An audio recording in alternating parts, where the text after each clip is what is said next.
नमस्कार दोस्तों, बहुत बहुत स्वागत है आपका अपने चैनल पर। कल हम लोगों ने 40 क्वेश्चन कवर किए थे। आज 41 से देखते हैं। हमारा क्वेश्चन है, निम्नलिखित से राम भक्ति काव्य परंपरा के कवि नहीं हैं। ऑप्शन है गदाधर भट्ट, नाभादास, गोस्वामी तुलसीदास, हृदयराम। इसका सही ऑप्शन हो जाएगा ऑप्शन ए गदाधर भट्ट। गदाधर भट्ट राम भक्ति काव्य परंपरा के कवि नहीं हैं। गदाधर भट्ट गौड़ीय संप्रदाय के प्रमुख भक्त कवियों में गिने जाते हैं। भट्ट जी की अभी तक रचनाओं में केवल स्फुट पद ही प्राप्त हैं। इनके स्फुट पद गदाधर की वाणी नामक पुस्तक में संकलित हैं। इसके प्रकाशक बाबा कृष्णदास हैं तथा हरिमोहन प्रिंटिंग प्रेस से मुद्रित हैं। इन स्फुट पदों का विषय भक्त का दैन्य वात्सल्य, बधाई, राधा और कृष्ण की यमुना स्मृति और राधा कृष्ण की विविध लीलाओं का वर्णन है।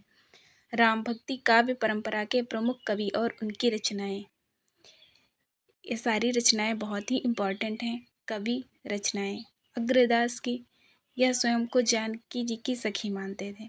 अग्रदास की रचनाएं हैं ध्यान मंजरी, राम ध्यान मंजरी, अष्टयाम जिसे रामाष्टयाम भी कहते हैं, हितोपदेश, भाषा, उपासना, बावनी तथा पदावली।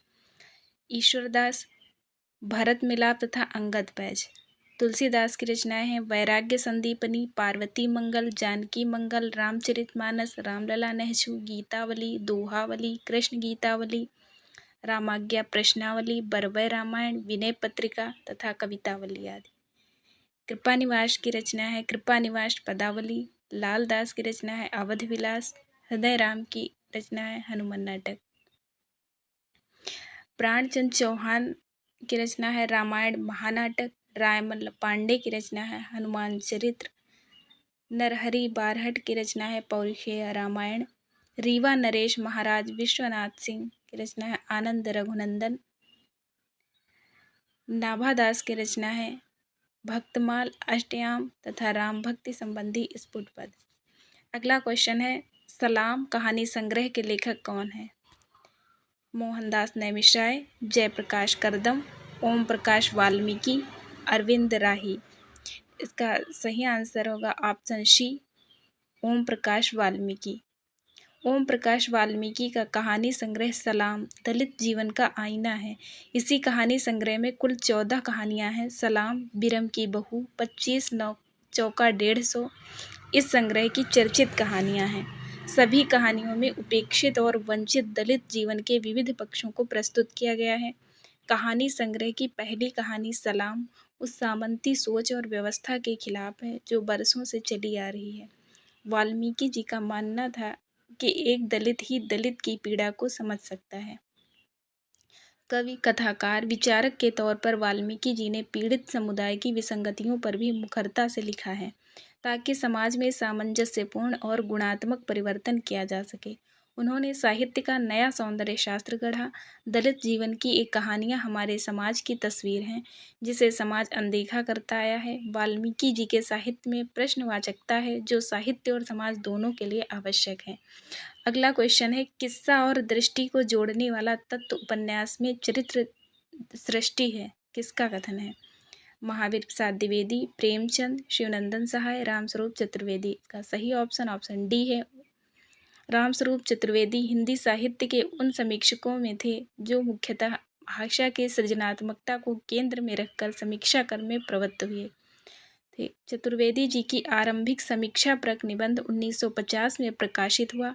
लेखन के क्षेत्र में उनकी विशेष रुचि आलोचना के सैद्धांतिक एवं व्यवहारिक दोनों रूपों में तथा भाषा शास्त्र एवं विचारों के साहित्य में रही है।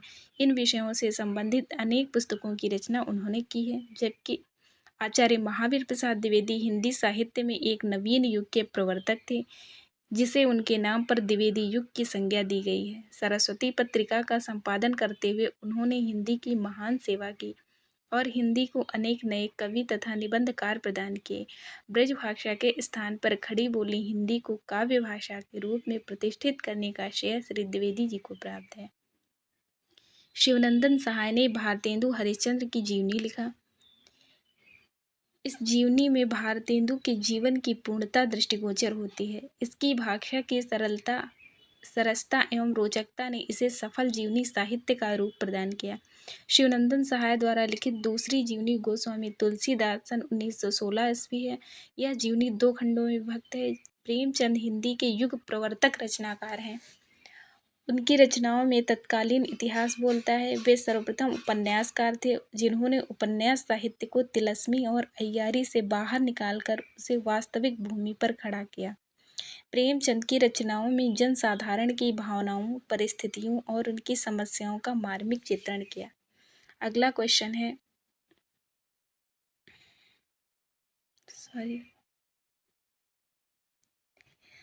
सिद्धों और योगियों की रचनाओं के संदर्भ में यह कथन किसका है?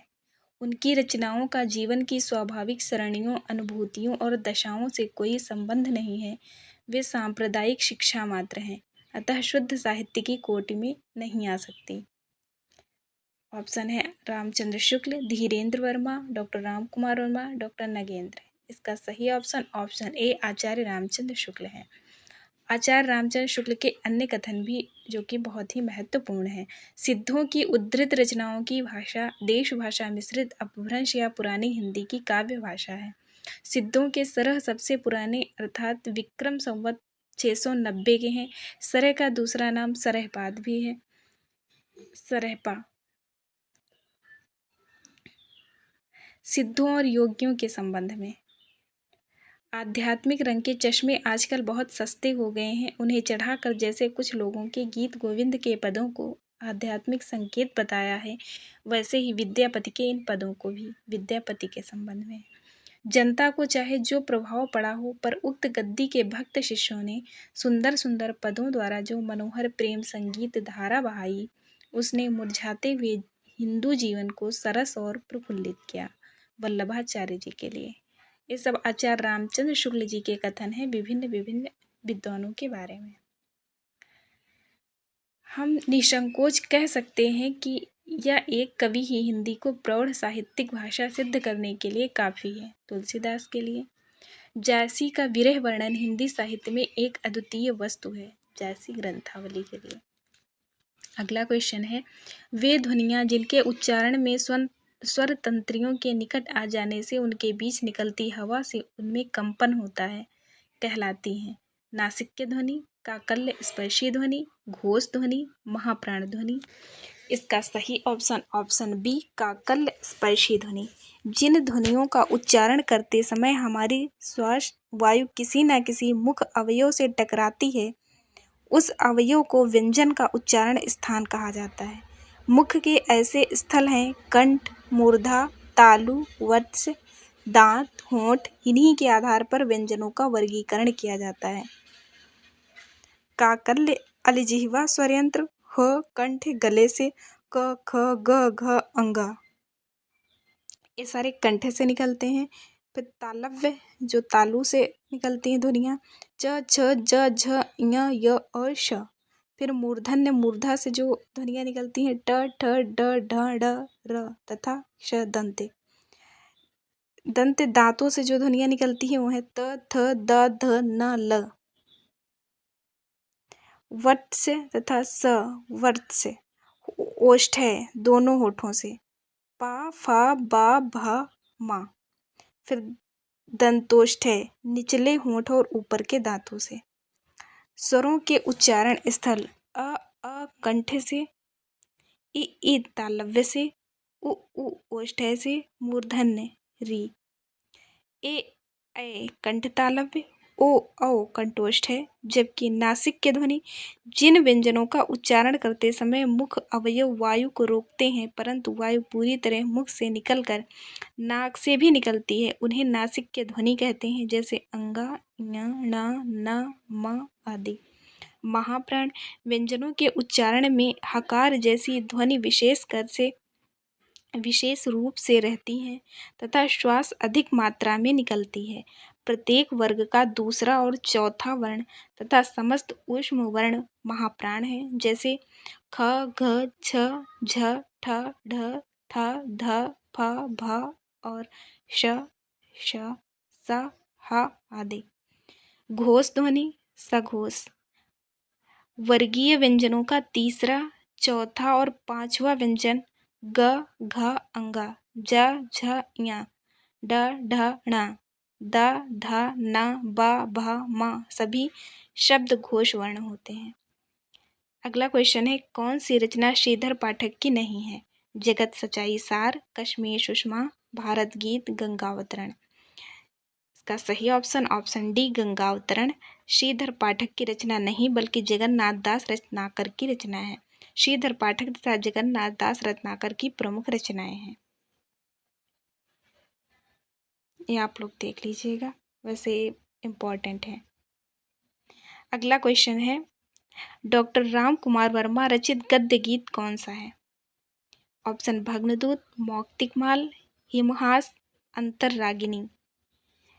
इसका सही आंसर ऑप्शन सी हिमहास। हिमहास गद्य गीत के रचनाकार रामकुमार वर्मा हैं। रामकुमार वर्मा आधुनिक हिंदी साहित्य के सुप्रसिद्ध कवि, एकांकीकार और आलोचक हैं। चित्ररेखा काव्य संग्रह पर इन्हें हिंदी का सर्वश्रेष्ठ देव पुरस्कार मिला है। साथ ही सप्त किरण एकांकी संग्रह पर अखिल भारतीय साहित्य सम्मेलन पुरस्कार और मध्य प्रदेश शासन परिषद से विजय पर्व नाटक पर प्रथम पुरस्कार मिला। रामकुमार वर्मा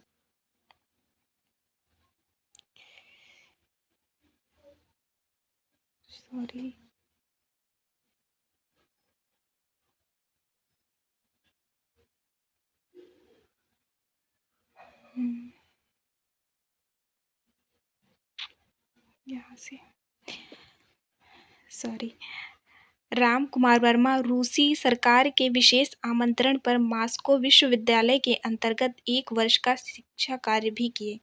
हिंदी के बारे में राम कुमार वर्मा का विचार था, जिस देश के पास हिंदी जैसी मधुर भाषा है वह देश अंग्रेजी के पीछे दीवाना क्यों है। बहुत इम्पोर्टेंट है। स्वतंत्र देश के नागरिकों को अपनी भाषा पर गर्व करना चाहिए। हमारी भावभूमि भारतीय होनी चाहिए। हमें जूठन की ओर नहीं ताकना चाहिए। अगला क्वेश्चन है, इनमें से किसने अपने हिंदी साहित्य इतिहास में आदिकाल को संधि काल तथा चारण काल नामक 2 उपशीर्षकों में विभाजित किया है? Doctor Ram Kumar Shukla Rasal, doctor Ram Khilawan Pande, doctor Ram Kumar Verma, doctor Ganapati Chandra Gupta. इसका सही answer option C doctor Ram Kumar Verma. Doctor Ram Kumar Verma ने अपने हिंदी साहित्य आलोचन में आदिकाल को संधि काल तथा चारण काल नामक 2 उपशीर्षकों में विभाजित किया है। राम कुमार वर्मा अपने इतिहास ग्रंथ हिंदी साहित्य का आलोचनात्मक इतिहास 1938 में निम्न प्रकार काल विभाजन किया है। संधि काल 750 से 1000 ईस्वी तक, विंशत चारण काल 1000 से 1375 विंशत, भक्ति काल 1375 से 1700, रीति काल 1700 से 1900, आधुनिक काल 1900 से अब तक 5 कालों में इन्होंने विभाजित किया है। संधि काल में रामकुमार वर्मा अपभ्रंश की रचनाएं सम्मिलित की हैं।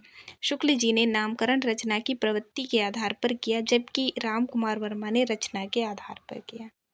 अगला क्वेश्चन है, आचार्य हजारी प्रसाद द्विवेदी द्वारा लिखित उपन्यास है? परीक्षा गुरु, पुनर्नवा, भाग्यवती, आधा सच आधा झूठ। इसका सही ऑप्शन बी पुनर्नवा। पुनर्नवा आचार्य हजारी प्रसाद द्विवेदी द्वारा लिखित उपन्यास है, जिसका प्रकाशन वर्ष 1973 ईस्वी में हुआ। पुनर्नवा के अतिरिक्त द्विवेदी जी ने 3 और उपन्यास लिखे जो कि निम्नलिखित हैं। बाण भट्ट की आत्मकथा 1946। इनका जन्म काल भी रचना काल भी बहुत ही इम्पोर्टेंट है। जन्म काल भी हजारी प्रसाद द्विवेदी जी का। चारु चंद्र लेख 1963 तथा अनाम दास का पोथा 1976। हजारी प्रसाद द्विवेदी हिंदी निबंधकार, आलोचक और उपन्यासकार थे। द्विवेदी जी हिंदी, अंग्रेजी, संस्कृत तथा बांग्ला के विद्वान थे। भक्तिकालीन साहित्य का उन्हें अच्छा ज्ञान था। सन 1947 में उन्हें पद्म भूषण से सम्मानित किया गया। अगला क्वेश्चन है, पंडित श्रद्धाराम फुल्लौरी के उपन्यास भाग्यवती का रचना काल क्या है? 1886 ईस्वी, 1892 ईस्वी, 1877 ईस्वी, 1900 ईस्वी। का सही ऑप्शन ए है 1886 ईस्वी। भाग्यवती उपन्यास की रचना मुख्यतः अमृतसर में हुई थी। इस उपन्यास की पहली समीक्षा अप्रैल 1987 में हिंदी की मासिक पत्रिका प्रदीप में प्रकाशित हुई, जिसे पंजाब सहित देश के कई राज्यों के स्कूलों में कई सालों तक पढ़ाया जाता रहा। इस उपन्यास में उन्होंने काशी के एक पंडित उमादत्त की बेटी भगवती के किरदार के माध्यम से बाल विवाह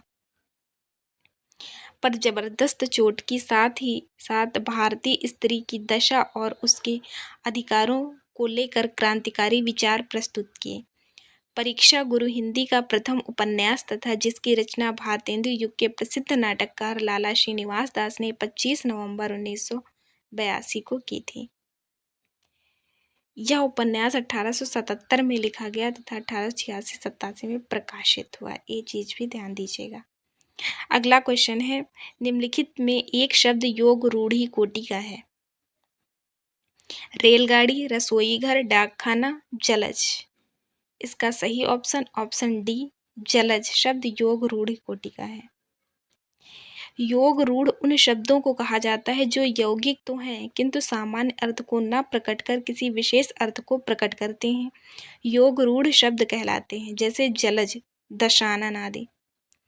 जलज बराबर जल प्लस ज, जल में उत्पन्न होने वाला सामान्य अर्थ में प्रचलित न होकर जल के अर्थ में रूढ़ हो गया, अतः जलज शब्द योग रूढ़ हो गया है।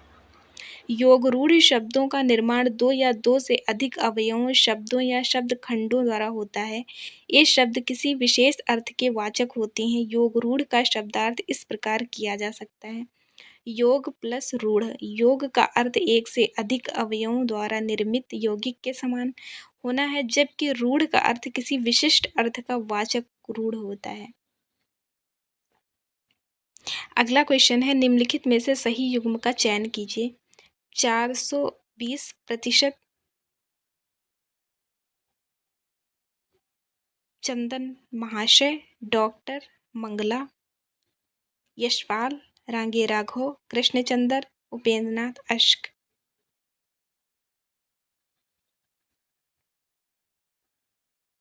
इसमें कौन सा ऑप्शन सही है? तो इसमें सारे गलत हैं। ऑप्शन डी सही है, मंगला उपेंद्रनाथ अश्क सही युग्म है। उपेंद्रनाथ अश्क द्वारा रचित एकांकी तौलिये में मंगला एक पात्र है।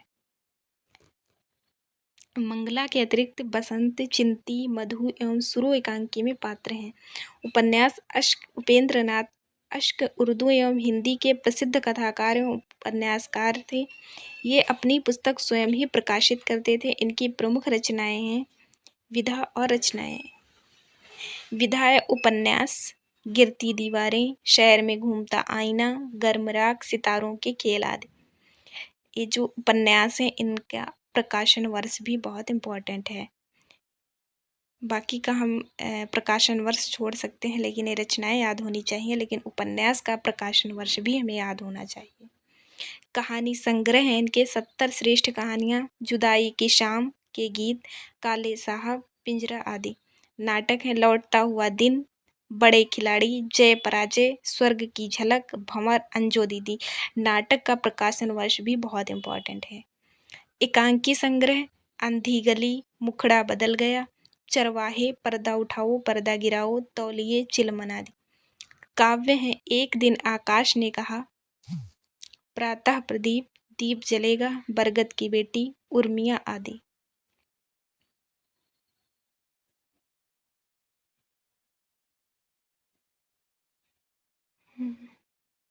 संस्मरण है इनके मंटो मेरा दुश्मन, फिल्मी जीवन की झलकियाँ आदि।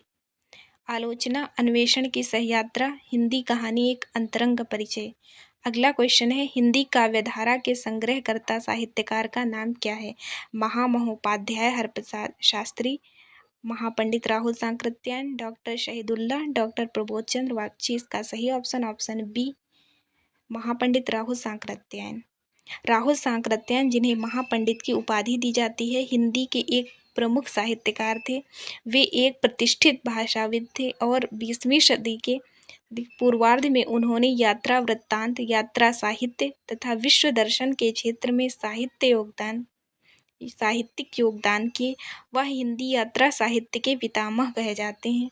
बौद्ध धर्म पर उनका शोध हिंदी साहित्य के लिए युगांतकारी माना जाता है, जिसके लिए उन्होंने तिब्बत से लेकर श्रीलंका तक भ्रमण किया था। इसके अलावा उन्होंने मध्य एशिया तथा कॉकेशस भ्रमण पर भी यात्रा वृत्तांत लिखे, जो साहित्यिक दृष्टि से बहुत महत्वपूर्ण है। अगला क्वेश्चन है, निम्नलिखित में से एक कृति आत्मकथा नहीं है। सहचर है समय यौवन के द्वार पर, अग्नि सेतु मेरे साथ जन्म। सही ऑप्शन सी, अग्नि सेतु आत्मकथा नहीं है, बल्कि विष्णु चंद्र शर्मा द्वारा लिखा गया जीवनी है, जिसका प्रकाशन वर्ष 1976 में हुआ। किसी महत्वपूर्ण व्यक्ति के जीवन का संपूर्ण विवरण क्रमबद्ध रूप में महत्वपूर्ण घटनाओं के माध्यम से जब किसी लेखक द्वारा प्रस्तुत किया जाता है तो उस रचना को जीवनी कहा जाता है। आत्मकथा में जहाँ लेखक स्वयं अपने जीवन की कथा लिखता है, वहीं जीवनी में किसी अन्य महान व्यक्ति के जीवन की घटनाओं का वर्णन करता है। हिंदी के प्रथम जीवनीकार गोपाल शर्मा शास्त्री माने जाते हैं। उन्होंने दयानंद दिग्विजय की प्रथम जीवनी का वर्णन किया। साहित्य में आत्मकथा किसी लेखक द्वारा अपने ही जीवन का वर्णन करने वाली कथा को कहते हैं। यह संस्मरण से मिलती जुलती लेकिन भिन्न है। संस्मरण में लेखक अपने आसपास के समाज परिस्थितियों व अन्य घटनाओं के बारे में लिखता है, वहीं आत्मकथा में केंद्र लेखक स्वयं होता है। सहचर है समय रामदर्श मिश्र की आत्मकथा है। यौवन के द्वार पर देवराज उपाध्याय की आत्मकथा है तथा मेरे साथ जन्म हंसराज रहबर है।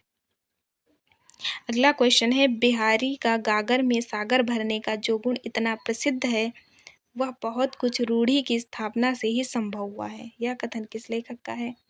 आचार्य हजारी प्रसाद द्विवेदी, आचार्य रामचंद्र शुक्ल, गुलाब राय, श्याम सुंदर दास। का सही ऑप्शन बी, आचार्य रामचंद्र शुक्ल है।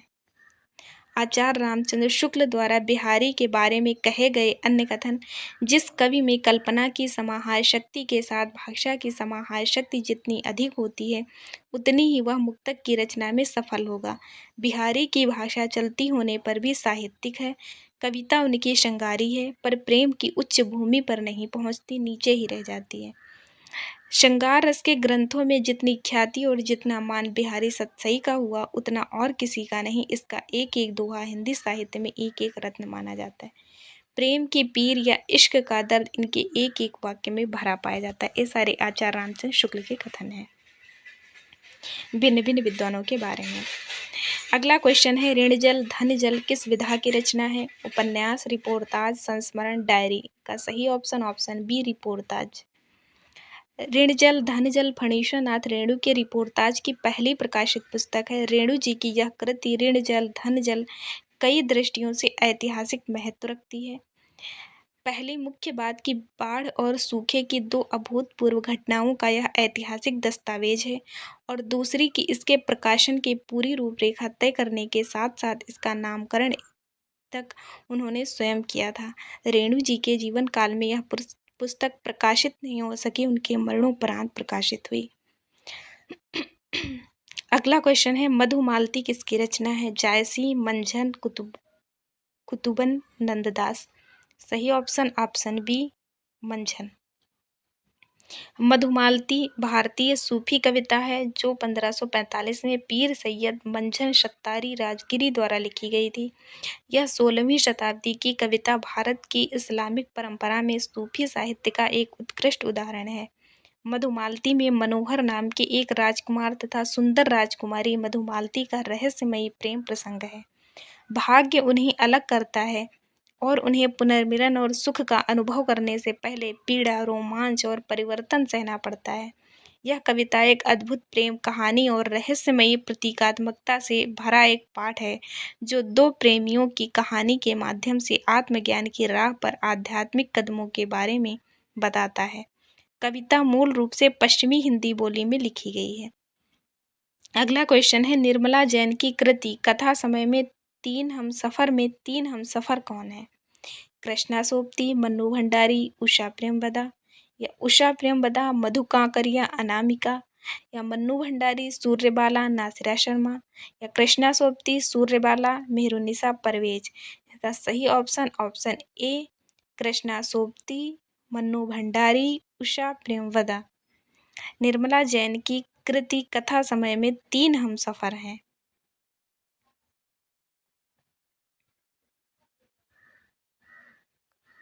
ये निर्मला जैन की अन्य महत्वपूर्ण रचनाएं हैं, देख लीजिएगा आप लोग। अगला क्वेश्चन है, निम्नलिखित पंक्ति किस रचनाकार की है? अभिधा उत्तम काव्य है, मध्य लक्षणा लीन, अधम व्यंजना रस विरस, उल्टी कहत नवीन।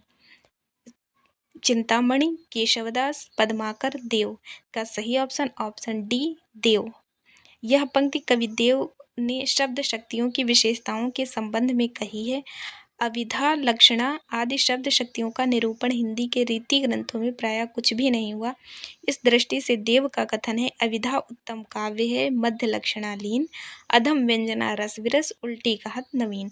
देव का व्यंजना से तात्पर्य पहेली बुझाने वाली वस्तु व्यंजना का ही जान पड़ता है। कवित्व शक्ति और मौलिकता देव में बहुत थी, पर उनके सम्यक स्फुरण में उनकी रुचि बाधक रही। अनुप्रास की रुचि उनके सारे पद्य को बोझिल बना देती थी। भाषा में स्निग्ध प्रवाह न आने का एक बड़ा कारण यह भी था, इनकी भाषा में रसार्द्रता और सरसता बहुत कम पाई जाती है। कहीं कहीं शब्द व्यय बहुत अधिक है और अर्थ बहुत अल्प। अमर मैत्री के ध्यान से देव कहीं कहीं अशक्त शब्द भी रखते थे, जो कभी कभी अर्थ को अवरुद्ध करते थे। तुकांत और अनुप्रास के लिए देव कहीं कहीं न केवल शब्दों को तोड़ते मरोड़ते और बिगाड़ते, बल्कि वाक्य को भी अविन्यस्त कर देते थे। जहाँ कहीं भी अभिप्रेत भाव का निर्वाह पूरी तरह हो पाया है, वहाँ की रचना बहुत ही सरस बन पड़ी है। देव की जैसा अर्थ सौष्ठव और नवोन्मेष कम ही कवियों में मिलता है। अगला क्वेश्चन है, चतुरसेन शास्त्री की यादों की परछाइयाँ किस कथेतर गद्य विधा के अंतर्गत आती है? डायरी, यात्रा वृत्तांत, आत्मकथा, जीवनी का सही ऑप्शन ऑप्शन सी आत्मकथा।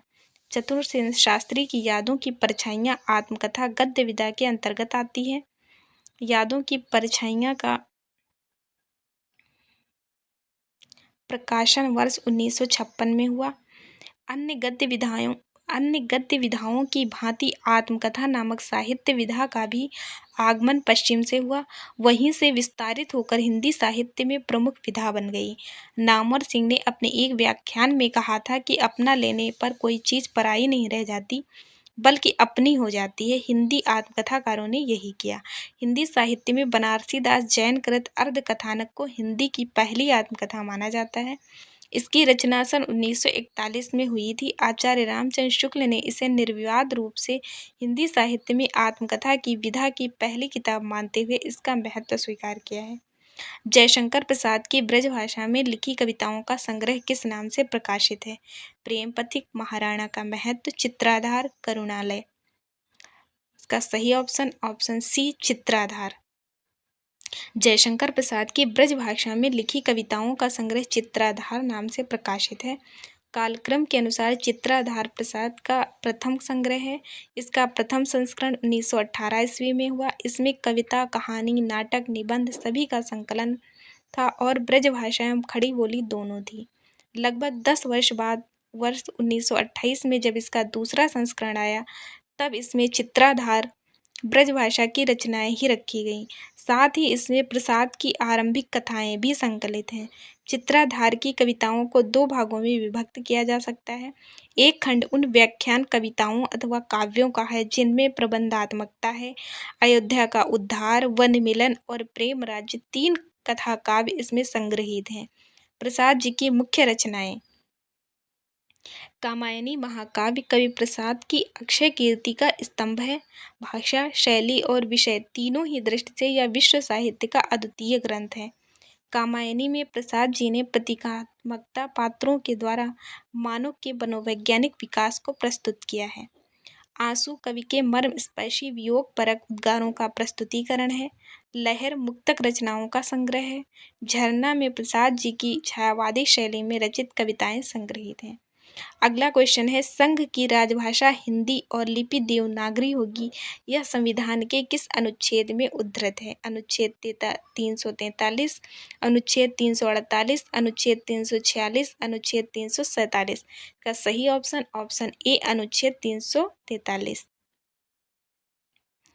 संघ की राजभाषा हिंदी और लिपि देवनागरी होगी। संघ के शासकीय प्रयोजनों के लिए प्रयोग होने वाले अंकों का रूप भारतीय अंकों का अंतर्राष्ट्रीय रूप होगा। अंतर्राष्ट्रीय रूप मतलब 1 2 3 4। जबकि अनुच्छेद 346 संघ में शासकीय प्रयोजनों के लिए प्रयोग किए जाने के लिए तत्समय प्राधिकृत भाषा एक राज्य तथा दूसरे राज्य के बीच तथा किसी राज्य और संघ के बीच पत्रादि की राजभाषा होगी। अनुच्छेद 347 में कहा गया है कि किसी राज्य की जनसंख्या के किसी भाग द्वारा बोली जाने वाली भाषा के संबंध में विशेष उपबंध है। जैसे किसी राज्य की जनसंख्या का पर्याप्त भाग यह चाहता है कि उसके द्वारा बोली जाने वाली भाषा को राज्य द्वारा मान्यता दी जाए, तो वह निर्देश दे सकेगा कि ऐसी भाषा को भी उस राज्य में सर्वत्र या उसके किसी भाग में ऐसे प्रयोजन के लिए जो वह विनिर्दिष्ट करे शासकीय मान्यता दी जाए। अनुच्छेद 348 उच्चतम न्यायालय और उच्च न्यायालयों अधिनियमों विधेयकों आदि के लिए प्रयोग की जाने वाली भाषा के संबंध में है। जैसे पूर्वगामी उपबंधों में किसी बात के होते हुए भी जब तक संसद विधि द्वारा उपबंध ना करे तब तक उच्चतम न्यायालय और सभी उच्च न्यायालय में सभी कार्यवाहियां अंग्रेजी भाषा में होंगी। अगला क्वेश्चन है राहुल सांकृत्यायन ने हिंदी साहित्य के आदिकाल को किस नाम से संबोधित किया? रीतिकाल, गद्यकाल, सिद्ध सामंत काल, भक्तिकाल का सही आंसर है ऑप्शन सी सिद्ध सामंत काल। भक्तिकाल और आधुनिक काल के संबंध में विद्वानों में अधिक मतभेद नहीं है। केवल वीर गाथा काल और रीतिकाल के नामकरण को लेकर कुछ आलोचकों को आपत्ति है। इन कालों के नामकरण के संबंध में कुछ प्रमुख विद्वानों के मत इस प्रकार हैं। वीर गाथा काल, सिद्ध सामंत काल राहुल सांकृत्यायन ने कहा, आदिकाल डॉक्टर हजारी प्रसाद द्विवेदी ने कहा, अपभ्रंश काल चंद्र शर्मा गुलेरी ने कहा, बीज वपन काल महावीर प्रसाद द्विवेदी ने कहा, रीतिकाल को कला काल रमाशंकर शुक्ल रसाल ने कहा, श्रृंगार काल आचार्य विश्वनाथ प्रसाद मिश्र ने कहा, अलंकृत काल मिश्र बंधुओं ने कहा। अगला क्वेश्चन है उदंत मार्तंड भारत में कहाँ से प्रकाशित हुआ था? वाराणसी, कलकत्ता, आगरा, इलाहाबाद का सही answer option B Calcutta. Udant Martand Hindi का प्रथम समाचार पत्र था। इसका प्रकाशन 30 मई 1826 ईस्वी में कलकत्ता से एक साप्ताहिक पत्र के रूप में शुरू हुआ था। कलकत्ता के कोलू टोला नामक मोहल्ले के 37 नंबर आमड़तल्ला गली से पंडित जुगल किशोर शुक्ल के द्वारा प्रकाशित किया गया था। उस समय अंग्रेजी, फारसी और बांग्ला में अनेक पत्र निकलते थे, किंतु हिंदी में एक भी पत्र नहीं निकलता था। उदंत मार्तंड पत्र ने समाज में चल रहे विरोधाभासों एवं अंग्रेजी हुकूमत के विरुद्ध आम जन की आवाज़ उठाने का कार्य किया था। कानूनी कारणों एवं ग्राहकों के पर्याप्त सहयोग न देने के कारण 19 दिसंबर 1827 उदंत मार्तंड का प्रकाशन बंद करना पड़ा। ये भी इम्पोर्टेंट है कि शुरू कब हुआ और बंद कब हुआ। अगला क्वेश्चन है आचार्य रामचंद्र शुक्ल ने रीतिकाल का आरंभ किस कवि से माना है? केशवदास, बिहारी लाल, चिंतामणि त्रिपाठी, मतीराम का सही answer option C Chintamani Tripathi. Acharya Ramchandra Shukla ने रीतिकाल का आरंभ कवि चिंतामणि त्रिपाठी से माना है।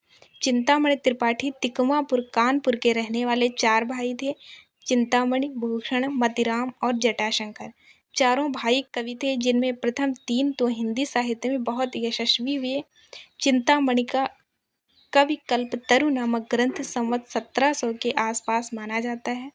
चिंतामणि त्रिपाठी के संबंध में शिवराज सिंह सरोज ने लिखा है कि ये बहुत दिन तक नागपुर सूर्यवंशी भोसला मकरंद शाह के यहाँ रहे और उन्हीं के नाम पर छंद विचार नामक पिंगल का बहुत बड़ा ग्रंथ बनाया। काव्य विवेक, काव्य प्रकाश, कविकुल, कल्पतरु, रामायण इनके प्रमुख ग्रंथ हैं। अगला क्वेश्चन है जयशंकर प्रसाद द्वारा रचित कामायनी में सर्गों की संख्या कितनी है? 15, 13, 21, 24। का सही आंसर ऑप्शन ए 15। जयशंकर प्रसाद रचित कामायनी में 15 सर्गों की संख्या है। और बहुत इम्पॉर्टेंट है कि ये 15 सर्ग के सीरियल से नाम याद होने चाहिए। चिंता से प्रारंभ कर आनंद तक 15 सर्गों के कामायनी महाकाव्य में मानव मन की विविध अंतर्वृत्तियों का क्रमिक उन्मीलन इस कौशल से किया गया है कि मानव सृष्टि के आदि से अब तक के जीवन के मनोवैज्ञानिक और सांस्कृतिक विकास का इतिहास स्पष्ट होता है। कामायनी कथा के अनुसार पृथ्वी पर जल प्रलय के बाद केवल मनु जीवित थे। देव सृष्टि के अंतिम अवशेष मनु के पास कामपुत्री श्रद्धा आई तथा बाद में इड़ा भी उनके करीब आ गई। मन के प्रतीक मनु, हृदय पक्ष के प्रतीक श्रद्धा और बुद्धि पक्ष के प्रतीक इड़ा की सहायता से आनंद लोक तक पहुंचते हैं। ये भी इम्पोर्टेंट है कि कौन सा पात्र किसका प्रतीक है। अगला क्वेश्चन है प्यू चित्तौड़ न आवियो सावण पहली तीज, जोबे बाट विरहिणी खिणखिण अणवय खीज, संदेशो पिण साहिबा पाछो फिरी न देह, पंछी घाल्या पिंजरे छूटन रो संदेह। उक्त पंक्तियां किस रचना की हैं? करकंडचर्यु, खुमाड़राशो, ढोला मारूरा दूहा, पद्मावत। का सही आंसर ऑप्शन बी खुमाड़राशो। उपयुक्त पंक्तियां खुमाड़राशो रचना की हैं। उपयुक्त पंक्ति में चित्तौड़ नगर, चित्तौड़ की सेना तथा हथियारों का वर्णन किया गया है। खुमाड़राशो 9वीं शताब्दी की रचना मानी जाती है। इस रचना में 9वीं शती के चित्तौड़ नरेश खुमाड़ के युद्धों का चित्रण है। तत्कालीन राजाओं के सजीव वर्णन उस समय के परिस्थितियों के यथार्थ ज्ञान तथा आरंभिक हिंदी रूप के प्रयोग से इसके 9वीं शती के रचना होने का अनुमान किया जाता है। खुमाड़राशो के रचयिता दलपत विजय को माना जाता है। खुमाड़राशो 5000 छंदों का विशाल काव्य ग्रंथ है। इस ग्रंथ में वीर रस के साथ साथ श्रृंगार रस की भी प्रधानता है।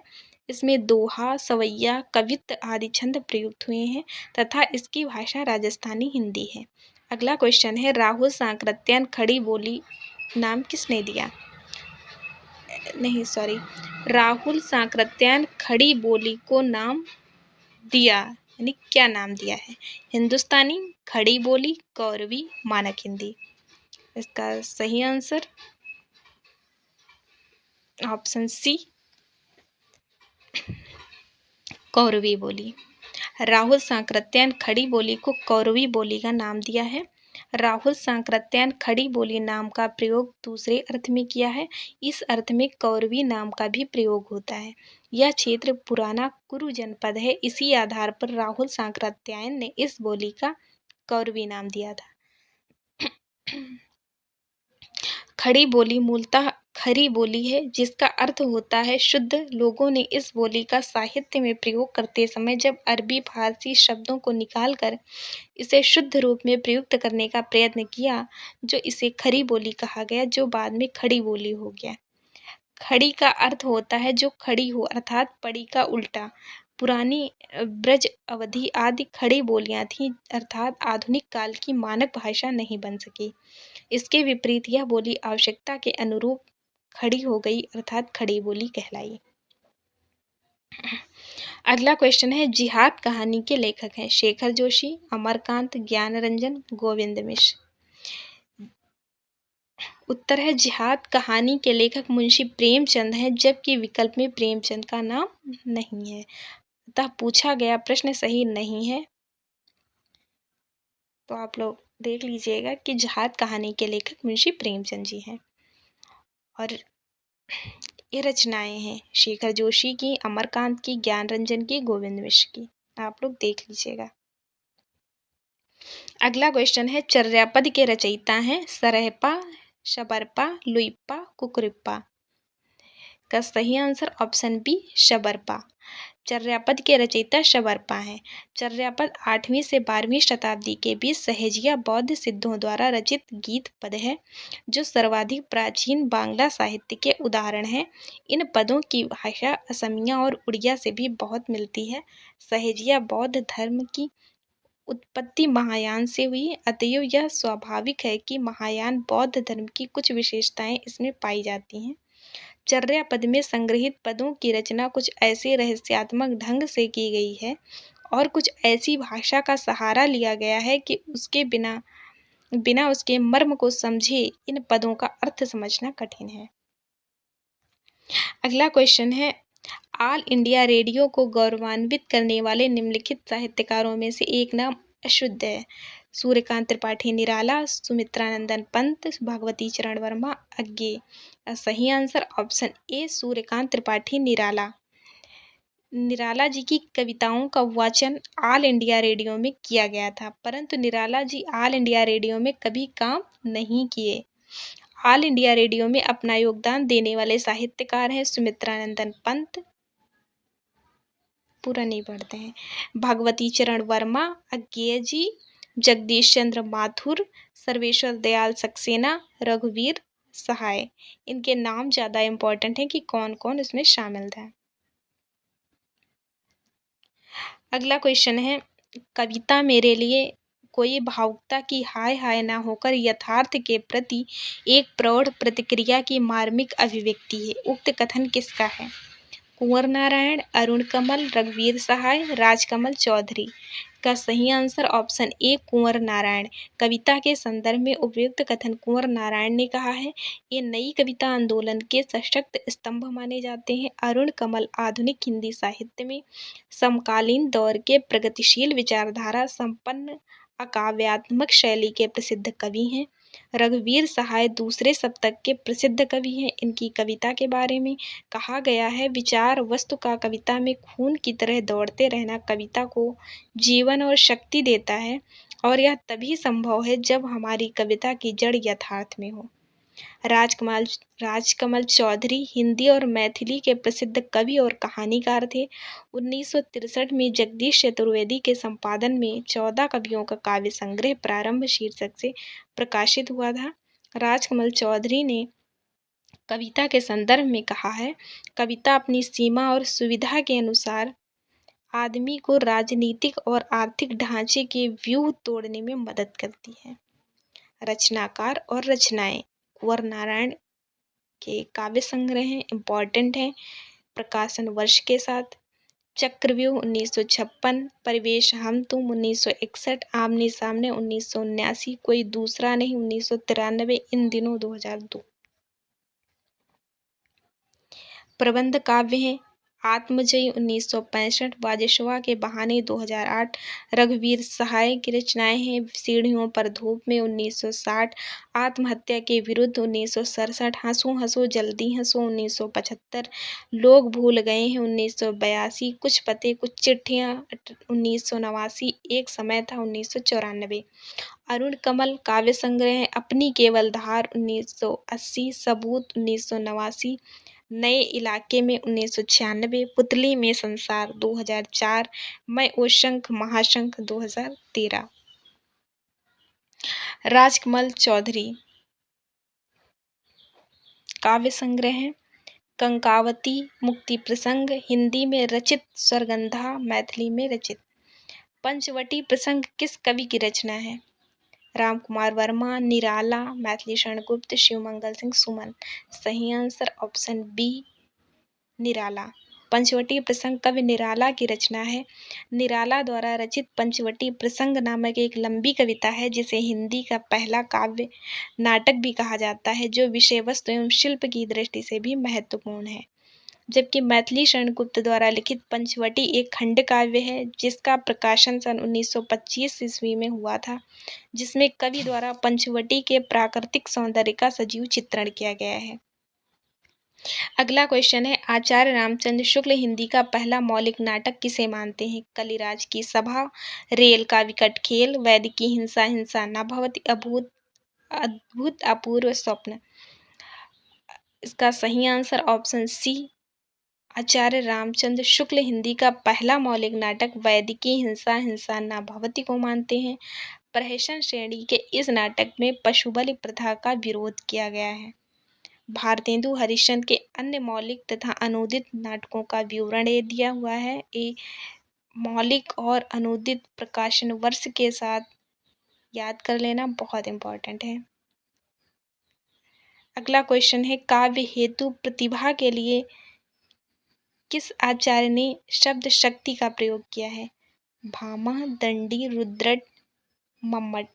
इसका सही आंसर है ऑप्शन डी। काव्य हेतु प्रतिभा के लिए आचार्य मम्मट ने शक्ति शब्द का प्रयोग किया है। वे शक्ति, निपुणता और अभ्यास को सम्मिलित रूप से काव्य हेतु मानते हैं। काव्य प्रकाश में आचार्य मम्मट ने लिखा है कि काव्य प्रकाश इनका एक बहुत ही महत्वपूर्ण ग्रंथ है, जिसमें उन्होंने लिखा है शक्ति, निपुणता, लोकशास्त्र, काव्यात वीक्षणात् काव्यज्ञ शिक्षाभ्यास इति हेतु दुद्भवे।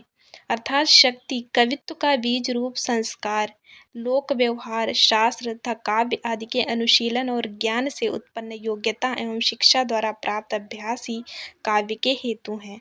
काव्य हेतु का अर्थ है काव्य की उत्पत्ति का कारण।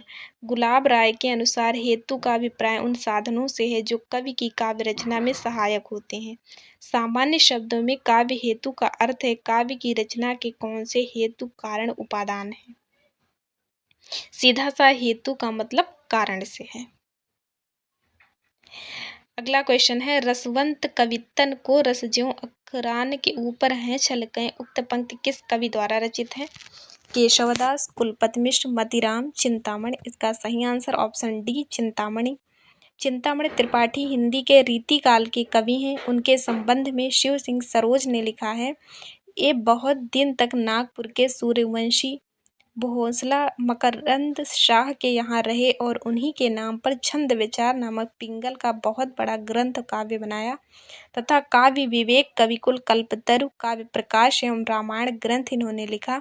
इनके द्वारा रचित रामायण कवित्व और अन्य नाना छंदों से बहुत अपूर्व है। बाबू रुद्र सिंह सोलंकी, शाहजहां बादशाह और जैनदी अहमद ने इनको बहुत दान दिए हैं। इन्होंने अपने ग्रंथ में कहीं कहीं अपना नाम मणिमाल भी कहा है। तो चिंतामणि त्रिपाठी का दूसरा नाम मणिमाल भी है। अगला क्वेश्चन है, एक कहानी यह भी किस लेखिका की आत्मकथा है?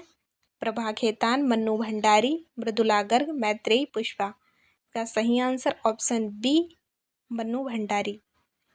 यह कहानी यह भी लेखिका मन्नू भंडारी की आत्मकथा है। एक कहानी यह भी पुस्तक में लेखिका मन्नू भंडारी ने अपने लेखकीय जीवन की कहानी उतार दिया है। इसमें उनके भावात्मक और सांसारिक जीवन के उन पहलुओं पर प्रकाश पड़ता है जो उनकी रचना यात्रा में निर्णायक है। मन्नू भंडारी एक भारतीय लेखिका हैं जो विशेषतः 1950 से 1960 के बीच अपने कार्यों के लिए जानी जाती थी। सबसे ज़्यादा वो अपनी 2 उपन्यासों के लिए प्रसिद्ध थी।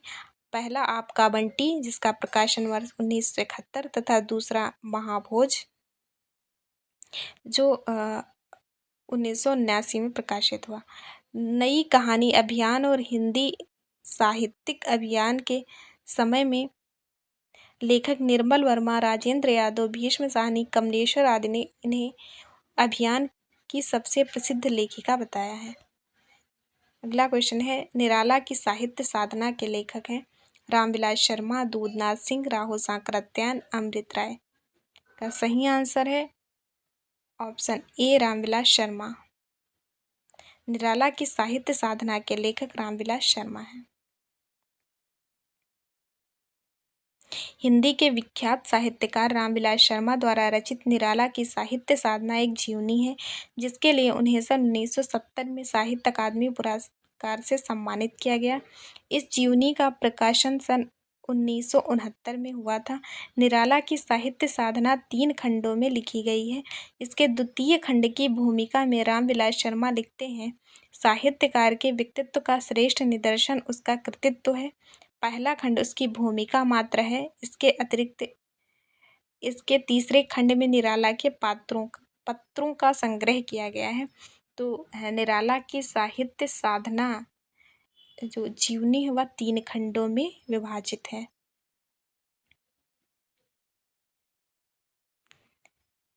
अगला क्वेश्चन है, निम्नलिखित में सही अवधारणा का चुनाव करें। द्विवेदी युग में सुधारवादी नैतिकता ने कवियों को प्रेम कविता लिखने की प्रेरणा दी। छायावाद युगीन कविताओं में स्त्री पुरुष संबंधी नवीन नैतिकता की प्रतिष्ठा हुई। तो ये दोनों कथन ही गलत हैं। Option D. द्विवेदी युग में देशभक्ति विषयक लघु एवं दीर्घ कविताएं लिखी गई हैं। इस काल की कविताओं में सामाजिक अंधविश्वासों और रूढ़ियों पर तीखे प्रहार किए गए हैं। वर्णन प्रधानता द्विवेदी युग की कविताओं की विशेषता है। द्विवेदी युगीन कविताओं में मानव मात्र के प्रति प्रेम की भावना विशेष रूप से मिलती है। और ये छायावादी काव्य की विशेषताएं हैं कि प्रकृति का मानवीकरण, कल्पना की प्रधानता, व्यक्तिवाद की प्रधानता, श्रृंगार भावना। अगला क्वेश्चन है, दैनिक आज के प्रथम प्रधान संपादक थे। बाबूराव विष्णु पराड़कर, श्री प्रकाश, श्रीकांत ठाकुर, विद्या भास्कर। सही आंसर ऑप्शन ए। दैनिक आज के प्रथम प्रधान संपादक बाबूराव विष्णु पराड़कर थे तथा दैनिक आज के संस्थापक शिव प्रसाद गुप्त थे। दैनिक आज की स्थापना भारत के महान स्वतंत्रता संग्राम सेनानी शिव प्रसाद गुप्त ने 5 सितंबर 1920 को की थी। कुछ वर्षों 1943 से 1947 तक छोड़कर बाबूराव विष्णुराव पराड़कर 1920 से 1955 तक आज के संपादक रहे। आज के अग्रलेखों और टिप्पणियों ने आज के महत्व को बढ़ाया। आज के अग्रलेख लेखकों में सर्वश्री संपूर्णानंद, आचार्य नरेंद्र देव एवं श्री प्रकाश भी थे। सन 1930 के बाद कमलापति त्रिपाठी भी संपादकीय लेखकों में शामिल हो गए। पराड़कर जी तथा कमलापति त्रिपाठी जी के प्रभावी अग्रलेखों ने इस पत्र को हिंदी का श्रेष्ठ दैनिक बना दिया। आज के संपादकों के नाम सर्वश्री विष्णु पराड़कर, कमलापति त्रिपाठी, प्रकाश विद्या भास्कर, श्रीकांत ठाकुर, रामकृष्ण रघुनाथ बिडिलकर तथा वर्तमान में शार्दुल विक्रम गुप्त इस पत्र के संपादक हैं। अगला क्वेश्चन है, नगर वधुएं अखबार नहीं पढ़ती किसका कहानी संग्रह है। ज्ञान रंजन, अखिलेश, संजय, अनिल यादव। सही आंसर है ऑप्शन डी, अनिल यादव। बनारस जैसे पुराने परंपरावादी और धार्मिक संस्कृति और ठगी युक्त परिवेश, जिसे कहानी में काशी कहा गया है, कि नगर वधुओं के नैरेटिव को प्रस्तुत किया गया है, वे नगर की वधुएं थी। आज उन्हें ही नगर से बाहर निकाला जा रहा है। कहानी संग्रह के वैचारिक फ्रेमवर्क को तोड़कर सामाजिक यथार्थ को उसके आर पार देखने की कोशिश करता है। स्त्री, दलित, अल्पसंख्यक, अवसरवादी राजनीति और उदारीकरण के दौर में पिछड़ा साधारण आम आदमी को अलगाव का शिकार होता जा रहा है। इन सभी पर केंद्रित कहानियां नगर वधुएं अखबार नहीं पढ़ती कहानी संग्रह में संग्रहित है, जो कि अनिल यादव का कहानी संग्रह है। अगला क्वेश्चन है, डॉक्टर कृष्णदेव उपाध्याय के अनुसार फोकलोर शब्द के लिए समीचीन है। लोकयान, लोकवार्ता, लोक संस्कृति की रूपरेखा, उपरोक्त में से कोई नहीं। का सही आंसर ऑप्शन सी, लोक संस्कृति की रूपरेखा। डॉक्टर कृष्णदेव उपाध्याय के अनुसार फोकलोर शब्द के लिए लोक संस्कृति की रूपरेखा समीचीन है। लोक संस्कृति शब्द के जन्म की कथा, इसका अर्थ, इसकी परिभाषा, सभ्यता और संस्कृति में अंतर, लोक साहित्य तथा लोक संस्कृति में अंतर। हिंदी में फोकलोर का समानार्थक शब्द लोक संस्कृति के विराट स्वरूप की मीमांसा की गई है। लोक साहित्य लोक संस्कृति की एक महत्वपूर्ण इकाई है। यह इसका अविच्छिन्न अंग अथवा अवयव है। जब से लोक साहित्य का भारतीय विश्वविद्यालयों में अध्ययन तथा अध्यापन के लिए प्रवेश हुआ है, तब से इस विषय को लेकर अनेक महत्वपूर्ण ग्रंथों का निर्माण हुआ है। अगला क्वेश्चन है, असंलक्षित क्रम व्यंग्य भारतीय काव्यशास्त्र के किस संप्रदाय का भेद है। वक्रोक्ति, ध्वनि, अलंकार और रस। सही आंसर ऑप्शन ए, वक्रोक्ति। संलक्षित क्रम व्यंग्य भारतीय काव्यशास्त्र के वक्रोक्ति संप्रदाय का भेद है। वक्रोक्ति सिद्धांत के प्रतिष्ठापक आचार्य कुंतक हैं। उन्होंने अपने ग्रंथ वक्रोक्ति जीवितम में वक्रोक्ति को काव्य का अनिवार्य तथ्य स्वीकार करते हुए इसे काव्य की आत्मा कहा है। कुंतक का वक्रोक्ति सिद्धांत व्यापक और समन्वयशील सिद्धांत है। इसकी उद्भावना के मूल में अलंकार सिद्धांत की परंपरा के साथ ध्वनि सिद्धांत है। कुंतक के वक्रोक्ति सिद्धांत में महत्व संपूर्ण काव्य को स्वीकृति मिली है। कुंतक के सिद्धांत में बल भले ही कला पक्ष पर हो, पर उसकी व्याख्या के अंतर्गत वस्तु पक्ष तथा भाव पक्ष का पूरा समाहार है। अगला क्वेश्चन है, निम्नलिखित कृतियों में कौन सी कृति भारतेंदु हरिश्चंद्र द्वारा रचित नहीं है? ऑप्शन ए पावस पयोनिधि, वर्षा विनोद, गीत गोविंदानंद, वेणुगीत। सही आंसर ऑप्शन ए पावस पयोनिधि। पावस पयोनिधि भारतेंदु हरिश्चंद्र द्वारा रचित नहीं है। पावस पयोनिधि के रचनाकार भारतेंदु युग के कवि गोविंद गिल्ला भाई की है। एक समय था जब गुजरात में ब्रजभाषा की कविता का बहुत प्रचार था। अब भी इसका चलन वैष्णवों में बहुत है। गोविंद गिल्ला भाई का जन्म संवत 1905 में भावनगर रियासत के अंतर्गत सिरोह नामक स्थान पर हुआ था। इनके पास ब्रजभाषा के काव्यों का अच्छा संग्रह था। भूषण का एक बहुत शुद्ध संस्करण इन्होंने निकाला।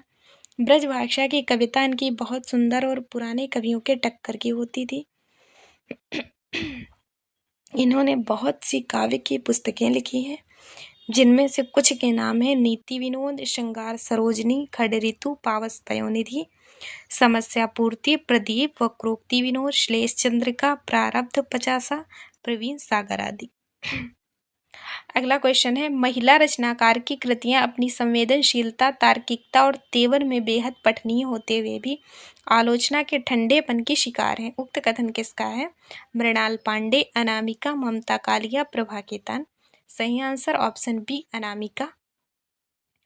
उपयुक्त कथन लेखिका अनामिका का है। अनामिका हिंदी की कवयित्री हैं। उन्हें हिंदी कविता में अपने विशिष्ट योगदान के कारण राजभाषा परिषद पुरस्कार, साहित्य सम्मान, भारत भूषण अग्रवाल एवं केदार सम्मान पुरस्कारों से सम्मानित किया गया है। सन 1921 में उनको टोकरी में दिगंत नामक काव्य संग्रह के लिए साहित्य अकादमी पुरस्कार प्रदान किया गया।